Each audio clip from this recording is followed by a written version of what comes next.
লোকসভা নিৰ্বাচনত ৰূপহী সমষ্টিৰ জনসাধাৰণে স্বতঃস্ফূৰ্তভাৱে কংগ্ৰেছ দলক সমৰ্থন দিছে।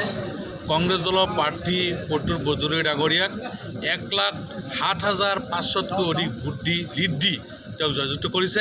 তাৰ কাৰণে ৰূপহী সমষ্টিৰ সমূহ জনসাধাৰণৰ ওচৰত মই কৃতজ্ঞতা জ্ঞাপন কৰিছোঁ, ধন্যবাদ জনাইছোঁ, শুক্ৰিয়া আদায় কৰিছোঁ যে সমষ্টিখনৰ বিভিন্ন জাতি জনগোষ্ঠী আলেম ওলামাকে আদি কৰি শিক্ষিত আমাৰ শ্ৰমিক ব্যৱসায়িক বিভিন্ন শ্ৰেণীৰ লোকে তেওঁলোকে অশেষ কষ্ট কৰি আমাৰ দলক সাফল্যমণ্ডিত লাভ কৰাইছে।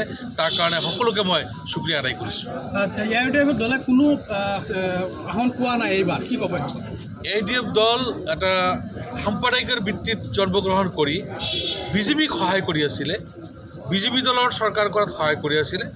আজি এই কথাটো অসমৰ জনসাধাৰণে উপলব্ধি কৰিব পাৰিছে আৰু তাৰ কাৰণে চিৰদৃঢ়ৰ কাৰণে ADF দলক বিদায় দি ধৰ্মনিৰপেক্ষতাৰ শাসন প্ৰৱৰ্তন কৰাৰ কাৰণে সকলোৱে সজাগ হৈ এইবাৰ ভোটদান কৰিছে। ধুবুৰীত দেখা গৈছে ৰেকৰ্ড সংখ্যক ভোট ৰেকৰ্ড ভাৰতবৰ্ষৰ ভিতৰত ৱৰ্ল্ড ৰেকৰ্ড কৰিছে।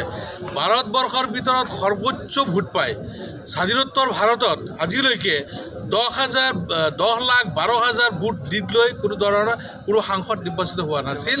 এইবাৰেই প্ৰথম ভাৰতবৰ্ষৰ ভিতৰত 10,12,000 ভোট লৈ লিড লৈ নিৰ্বাচিত হৈছে ৰূপহী আমাৰ ৰকিবুল হুছেইন ডাঙৰীয়া ধুবুৰী সমষ্টিৰ পৰা, আৰু ধুবুৰী সমষ্টিৰ ADFৰ প্ৰাৰ্থী আজমলক বেয়াকৈ হৰুৱাইছে। গতিকে এইটোৱে ইংগিত দিছে যে ধৰ্ম ভিত্তিত কোনো ধৰণৰ দল বা শাসন চলিব নোৱাৰে।